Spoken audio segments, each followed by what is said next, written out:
સુવિધા નહીં, કોઈ ફેસિલિટી નહીં, કોઈ આર્મી નહીં, કોઈ પોલીસ નહીં.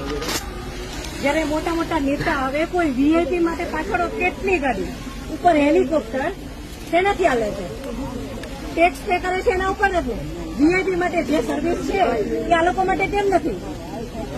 હું નીચે આર્મી કેમ્પમાં ચિલ્લાઈને કહેતી હતી કે ઉપર કેટલા લોકો જખમી છે, તમે લોકો જલ્દી કંઈક કરો. અમે ઉપરથી પડતા આખડતા નીચે ઉતરાતે હજી ઉપર કોઈ ફેસિલિટી ગઈ નહોતી. ઉપર આટલું બધું થઈ ગયું હતું, નીચે આર્મીને ખબર કેમ ન પડી કે ઉપર આ થઈ ગયું છે? આતંકવાદી અમારી સામે આવીને ગોળી મારી જાય છે. હિન્દુ મુસલમાનને અલગ કરીને હિન્દુના બધા ભાઈઓને ગોળી મારી છે. તો આપણી આર્મી કરે છે શું? લાખોની સંખ્યામાં આર્મી હતી ત્યાં, અને જે ટુરિસ્ટ પ્લેસ છે ત્યાં કોઈ આર્મી મેન નહીં, કોઈ પોલીસમેન નહીં, કે કોઈ ફર્સ્ટ એડ કિટ નહીં, કાંઈ જ સુવિધા નહીં.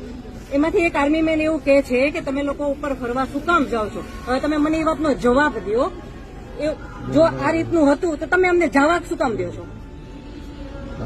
નહીં, હવે મારા ઘરનો સ્તંભ વયો ગયો છે. હવે તમે મને પાછો આપો, મારે બીજું કઈ ન જોઈએ.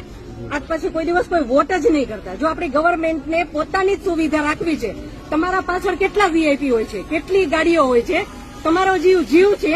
આ ટેક્સ પે કરે છે એનો જીવ નથી. આ છોકરાઓનું શું? આનું ભવિષ્ય શું?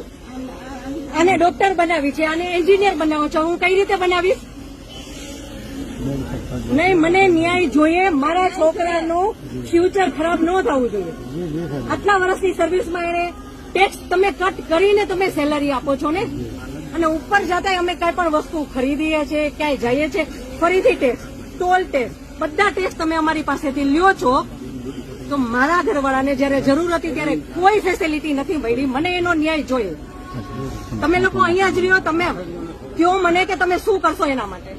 આ એક નહીં, આના જેવા જેટલા ભાઈઓ બધા નિર્દોષ હતા, બધા આવડા છોકરા હતા. નહીં, સરકાર ખાલી કહે છે કે અમે કરશું. આ બધું બની ગયું. આ બધાને હોસ્પિટલ ખબર નહીં શું ફેસિલિટી મળી ન મળી. બીજે દિવસે આટલો કરફ્યુ, આટલી રોડ બંધ, રોડ ઉપર 100-200 જ્યાં જોઈને ઢગલા. નહીં સર, નહીં, સાંભળો, તમારે સાંભળવું પડશે. જયારે બધું પતી જાય પછી આપણી ગવર્મેન્ટ આવીને ફોટા પાડે છે કે અમે આર્મી ઓફિસર અહીંયા હતા, પોલીસ અહીંયા હતા, નેતા આવ્યા છે. પછી શું કામનું? અને આર્મી ઓફિસર એવું કેમ બોલી શકે કે તમે લોકો ઉપર જાઓ છો શું કામ ફરવા? અને ત્યાં એક બોલ્યો તો બાકીના બધા સાંભળતા હતા તો કોઈ કાંઈ ત્યારે કેમ ન બોલ્યું? અમે ત્યારે એમ બોલ્યા કે આર્મી મુર્દાબાદ કે આર્મી હાય હાય, તો અમને પકડીને કેમ અંદર ફેંકી દેશે?